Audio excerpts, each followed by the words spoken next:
नमस्कार दोस्तों।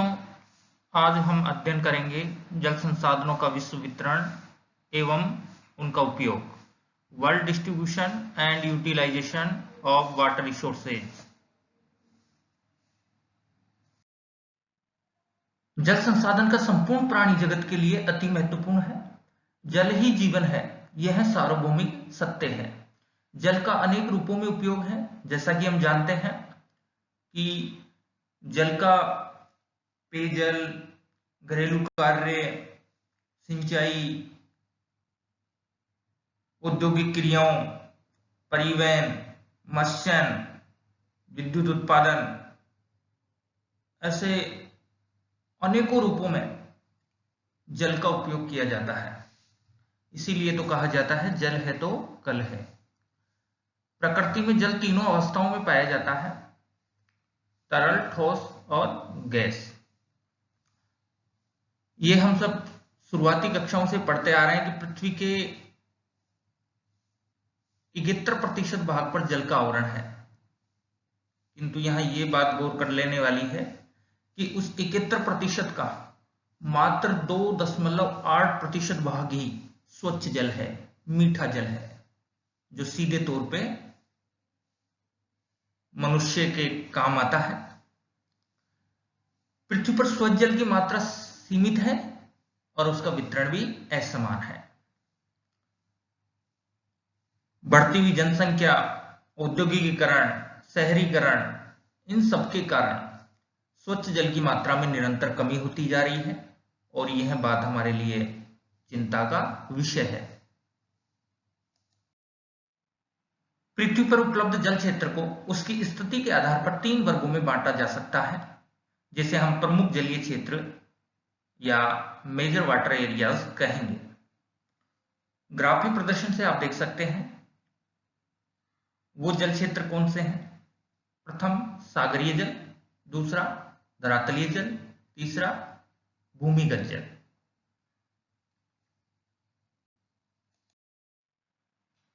सबसे पहले जिक्र करेंगे सागरीय जल के बारे में। Oceanic water. पृथ्वी का 71% भाग जल से आवृत है, जिसके मुख्य भाग महासागर तथा सागर है। पृथ्वी पर कुल 5 महासागर हैं। आप देख सकते हैं, पहला प्रशांत महासागर, जो आकार में इन 5 महासागरों में सबसे बड़ा है। दूसरा अटलांटिक महासागर, जो आकार में प्रशांत महासागर से छोटा व दूसरे स्थान पर है। तीसरा हिंद महासागर, आकार की दृष्टि से तीसरा स्थान रखता है। चौथा दक्षिणी ध्रुव महासागर, आकार की दृष्टि से चौथा स्थान रखता है। पांचवा आर्कटिक महासागर, यह आकार में सबसे छोटा है। जैसा कि हम सब जानते हैं, महासागरों का जल अधिक खारा होने की वजह से पीने योग्य नहीं है। हालांकि इसको पीने योग्य शुद्ध जल में बदला जा सकता है, लेकिन वर्तमान में जो तकनीक हमारे पास है वह तकनीक अधिक खर्चीली है, अनार्थिक है। भविष्य में ऐसी उम्मीद की जा सकती है कि हम महासागरों के जल को शुद्ध कर पाएंगे, और वो भी कम खर्चे पर। किंतु इतना अवश्य है कि महासागरीय जल का जलीय चक्र, जलवायु, मत्स्यन, खनिज पदार्थ एवं सामुद्रिक परिवहन की दृष्टि से बहुत ही अधिक महत्व है। अब हम बात करेंगे दूसरा प्रमुख जल क्षेत्र, धरातलीय जल, सरफेस वाटर। इसके अंतर्गत स्थल के आंतरिक भागों में स्थित हिमनद, नदी, झील, तालाब एवं नहर आदि के जल को सम्मिलित किया जाता है। इनमें से अधिकांश स्वच्छ तथा मीठे जल के स्रोत हैं, किंतु इनकी गुणवत्ता पर मानवीय क्रियाकलापों ने नकारात्मक प्रभाव डाला है। वो कौन से मानवीय क्रियाकलाप हैं जिन्होंने इनकी गुणवत्ता को प्रभावित किया है?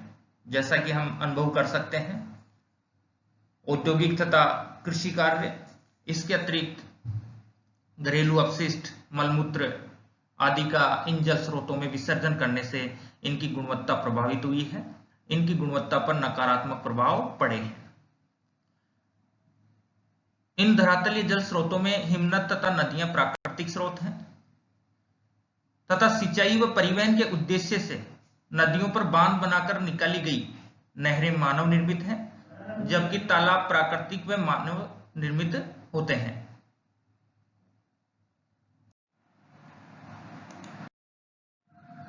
धरातलीय जल स्रोतों में नदियों की बात करें तो संसार की प्रमुख नदियों में एशिया में Ganga, Sindhu, Brahmaputra, Irrawaddy, Menam, Mekong, Amur,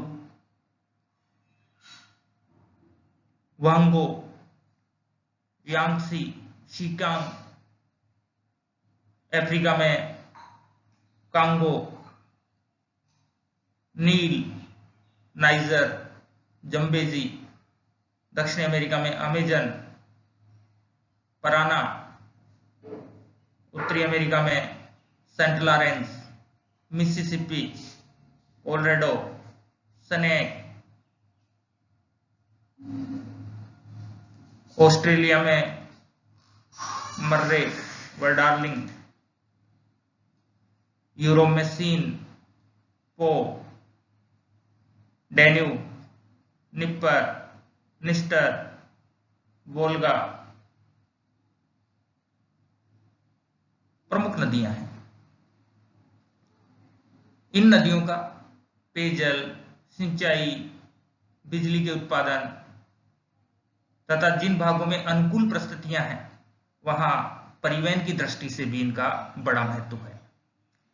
जहां तक झीलों की बात करें, झीलों के जल की गुणवत्ता को ध्यान में रखते हुए उनको दो वर्गों में रखा जा सकता है। एक मीठे पानी की झीलें, दूसरी खारे पानी की झीलें। मीठे पानी की झीलों की बात करें तो संसार में अनेक मीठे पानी की झीलें हैं, जैसे उत्तरी अमेरिका में महान झीलें superior, Michigan, Huron, eri, Ontario. Africa में बात करें विक्टोरिया। एशिया में बात करें बेकाल, बाल्कस। ये वो प्रमुख मीठे पानी की झीलें हैं।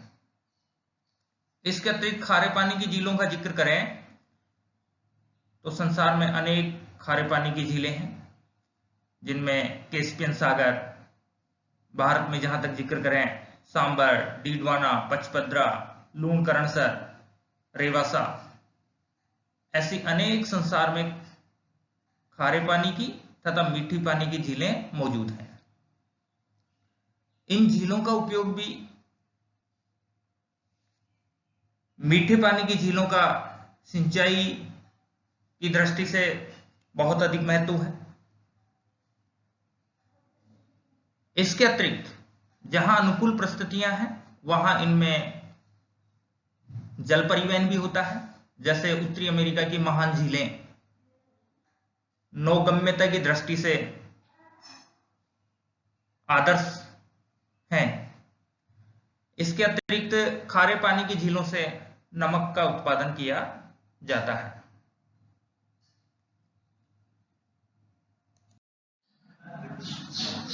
तीसरा जल क्षेत्र है भूमिगत जल, ग्राउंड वाटर। जैसा कि वर्षा का जल जब धरातल पे गिरता है तो उस जल का कुछ भाग मिट्टी, रंध्रों, दरारों से होता हुआ भूगर्भ में स्थित सेल, उनके छिद्रों में या फिर ऐसे स्थानों में जमा हो जाता है जिन्हें जल भरे कहा जाता है। इस तरह भूगर्भ में सेलों के छिद्रों या जलभरों में स्थित जो जल है वो भूमिगत जल या भूम जल के नाम से जाना जाता है। भूमिगत जल पेयजल, सिंचाई, औद्योगिक कार्यों के लिए बहुत ही अधिक महत्वपूर्ण है,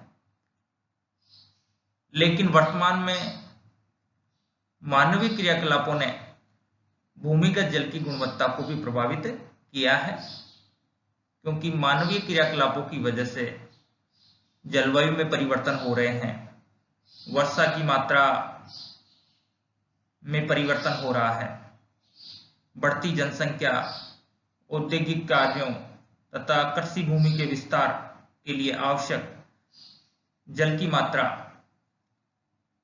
के कारण भूमिगत जल का स्तर नीचे उतर रहा है। ऐसे में भूमिगत जल भी अपनी गुणवत्ता खोते जा रहा है। अब हम जल संसाधनों के वितरण एवं उपयोग के बारे में बात करेंगे, distribution and utilisation of water resources.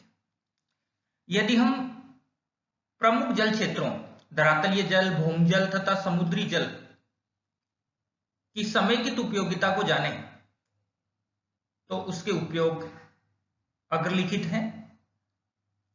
उन उपयोगों में पहला उपयोग है घरेलू जलापूर्ति, डोमेस्टिक वाटर सप्लाई। जल संसाधनों का सबसे बड़ा उपयोग है घरेलू जलापूर्ति। जैसा कि हम सब जानते हैं, मनुष्य अपनी घरेलू जरूरतों जैसे पीने, नहाने, कपड़े धोने, खाना बनाने, घरेलू साफ सफाई व पौधों को सींचने आदि में जल की आवश्यकता होती है। और यह जल या इस जल के जो मुख्य स्रोत हैं वो या तो धरातलीय जल है या भूमिगत जल है। इन सभी कार्यों के लिए शुद्ध या मीठे जल का होना अनिवार्य है। तो आपने जाना जल का सबसे बड़ा जो उपयोग है घरेलू जलापूर्ति, और उसके लिए भी मीठे जल का होना जरूरी है।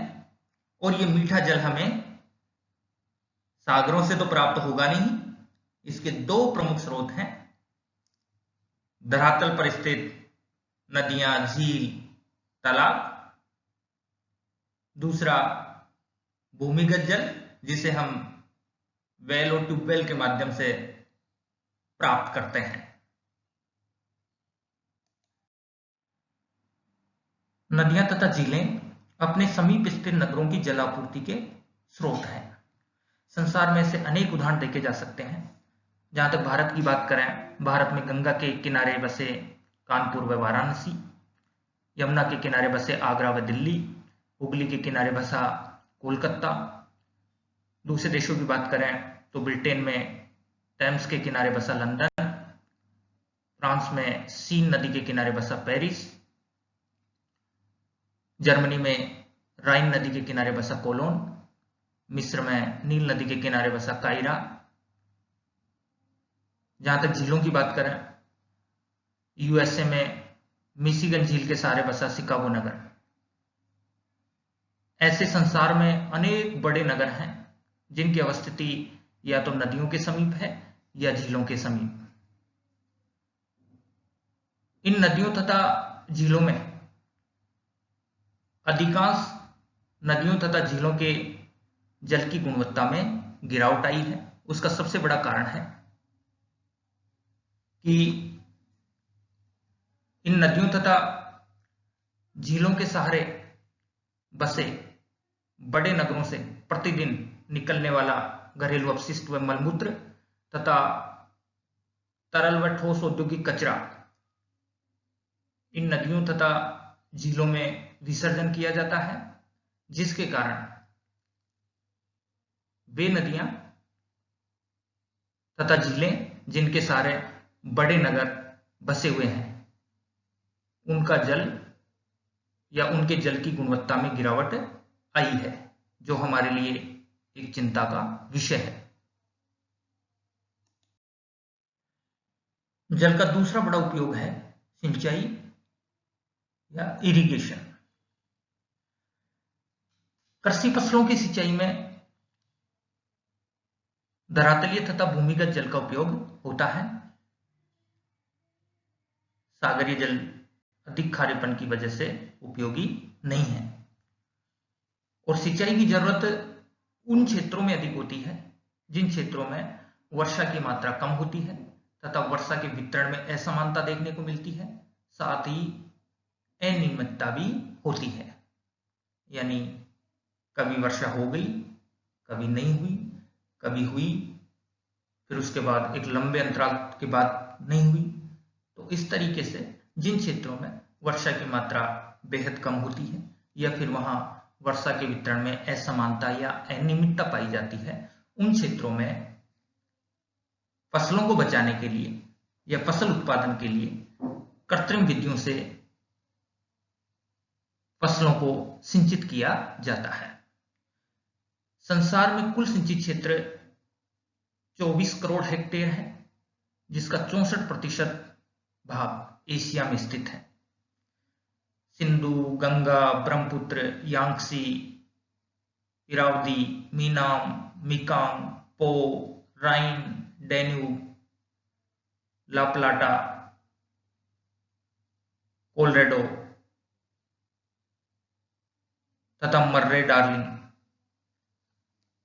आदि अनेक नदियों के बेसिन सिंचित कृषि के लिए जाने जाते हैं।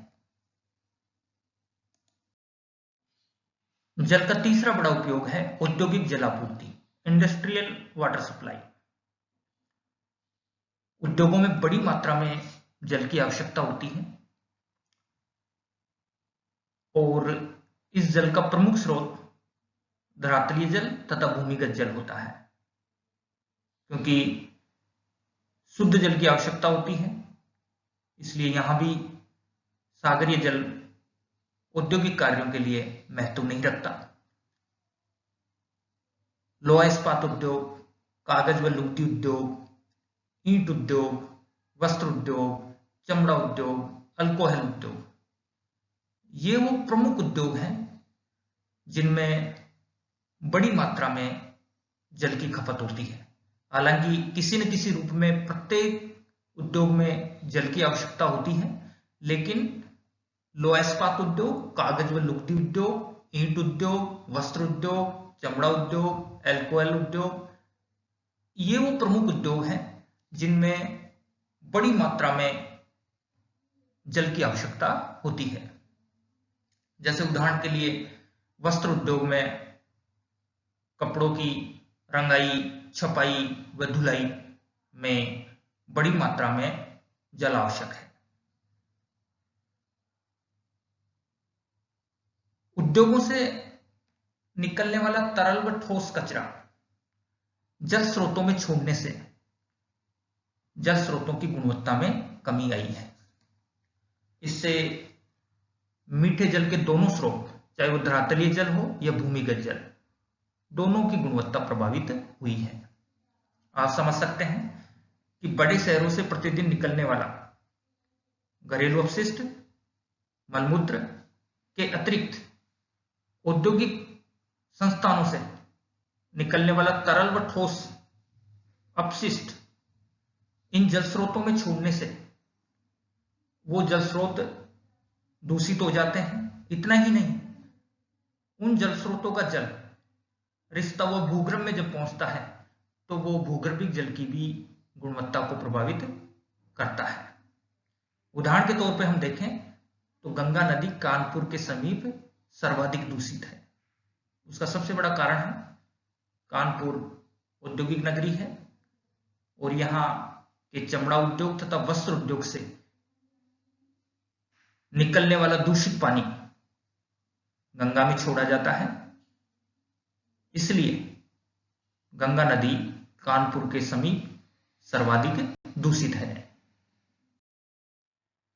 जल का चौथा बड़ा महत्व है जल विद्युत का उत्पादन, हाइड्रो इलेक्ट्रिसिटी। जैसा कि हम सब जानते हैं, ऊर्जा प्राप्ति के अनेक स्रोत हैं, लेकिन उनमें से जल विद्युत अपेक्षाकृत सस्ती है, उपयोग भी आसान है, प्रदूषण रहित है तथा पर्यावरण के अनुकूल है। जल विद्युत के विकास के कारण ही उद्योगों का विकेंद्रीकरण हो पाया है, क्योंकि इसमें संप्रेषण में आसानी होती है, अर्थात जल विद्युत को एक स्थान से दूसरे स्थान पर ले जाना आसान होता है। वर्तमान में संपूर्ण विश्व में जल विद्युत की संभावित क्षमता 65.7 करोड़ अश्व शक्ति है, जिसका 15% ही हम अभी तक विकसित कर पाए हैं। जहां तक महाद्वीपीय स्तर पे इसको देखें तो विश्व की कुल संभावित क्षमता का 41% भाग अफ्रीका महाद्वीप में मौजूद है, किंतु वहां आर्थिक पिछड़ेपन के कारण 41% का मात्र 0.22% भाग ही विकसित हो पाया है। इस तरह हम समझ सकते हैं कि संसार में जल विद्युत की संभावित क्षमता बहुत अधिक है। आज वर्तमान तकनीकी युग में भी मात्र हम संभावित क्षमता का 15% ही हम विकसित कर पाए हैं। चीन, कनाडा, ब्राजील ये वो देश हैं जो जल विद्युत उत्पादन की दृष्टि से विश्व में अग्रणी है। जल विद्युत का उद्योगों में, परिवहन तंत्र में, घरेलू तथा कृषि कार्यों में व्यापक उपयोग बढ़ा है और जल विद्युत के विकास के कारण ही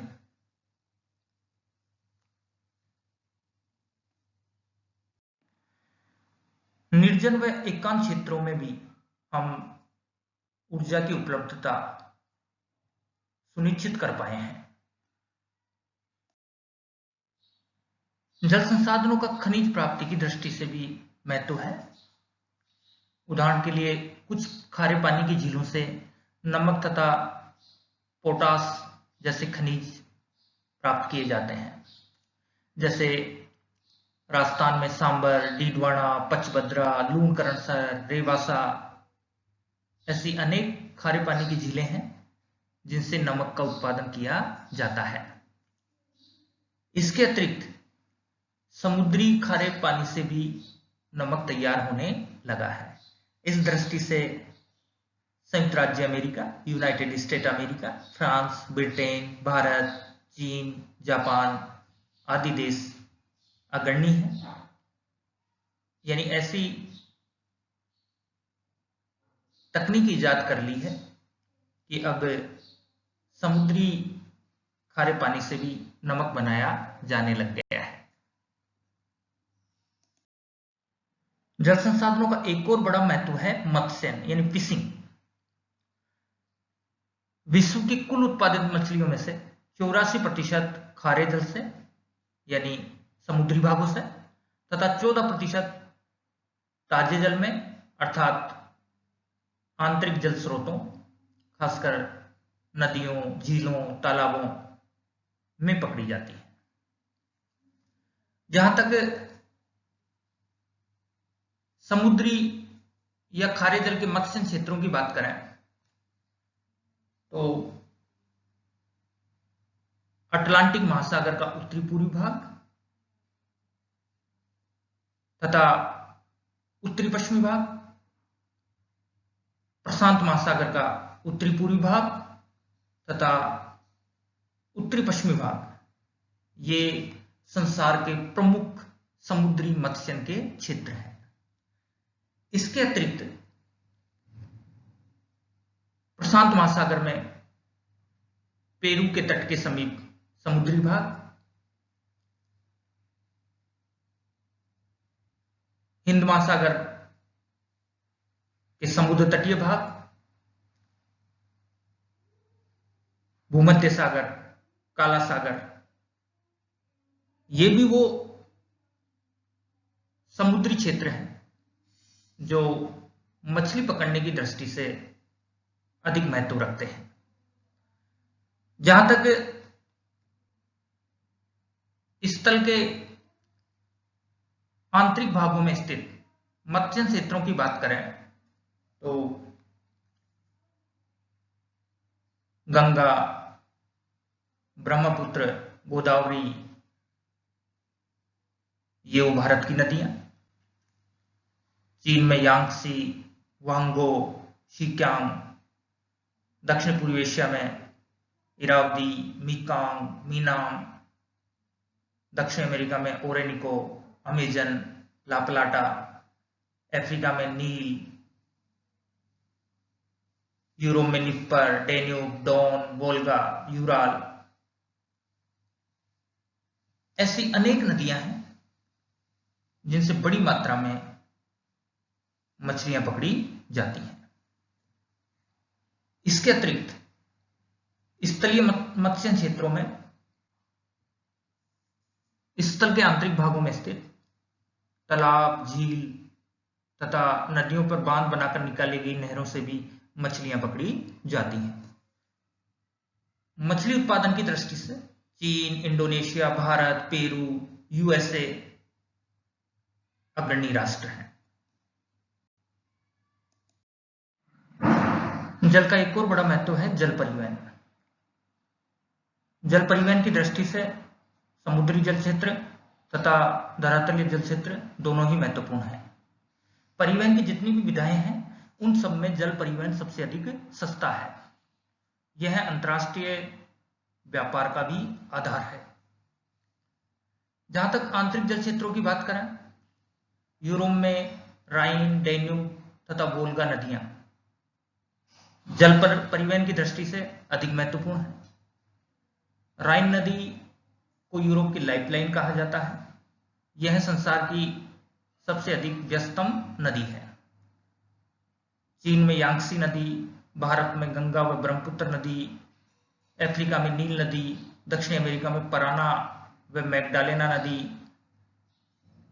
एशिया के इराक में दजला नदी। ये वो प्रमुख नदियां हैं जो जल परिवहन की दृष्टि से आदर्श दशाएं रखती हैं। जहां तक नहरों की बात करें, सुपीरियर तथा पूरन को मिलाने वाली सू नहर, दक्षिणी भारत में समुद्र तटीय भागों में बकिंगम नहर, प्रशांत महासागर को अटलांटिक से मिलाने वाली पनामा नहर, भूमध्य सागर को लाल सागर से जोड़ने वाली स्वेज नहर व उत्तरी सागर को बाल्टिक सागर से जोड़ने वाली किल नहर, ये परिवहन की दृष्टि से बहुत ही अधिक महत्वपूर्ण नहरें हैं। जहां तक झीलों की बात करें, उत्तरी अमेरिका की महान झीलें जिनमें सुपीरियर, मिशिगन, हुरन, हीरी और ओंटेरियो झीलें सम्मिलित हैं, कैस्पियन सागर, बेकाल झील, अफ्रीका में विक्टोरिया झील नौगम्य है। यानी उत्तरी अमेरिका की महान झीलें, इसके अतिरिक्त कैस्पियन सागर, बेकाल झील तथा विक्टोरिया झील, ये परिवहन की दृष्टि से अधिक महत्वपूर्ण है। जहां तक समुद्री जल क्षेत्रों की बात करें, समुद्री जल परिवहन में उत्तरी अटलांटिक समुद्री जलमार्ग, उत्तम आशिया अंतरिक्ष जलमार्ग, कैरिबियन जलमार्ग तथा प्रशांत जलमार्ग, ये अधिक महत्वपूर्ण समुद्री जलमार्ग हैं। इनमें से उत्तरी अटलांटिक समुद्री जलमार्ग, जो उत्तरी अमेरिका के पूर्वी भाग को पश्चिमी यूरोप से मिलाता है, यह दुनिया का सबसे व्यस्तम समुद्री जलमार्ग है।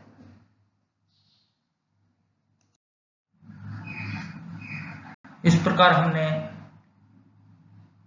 विश्व के जल संसाधनों के वितरण एवं उपयोग को जाना। धन्यवाद।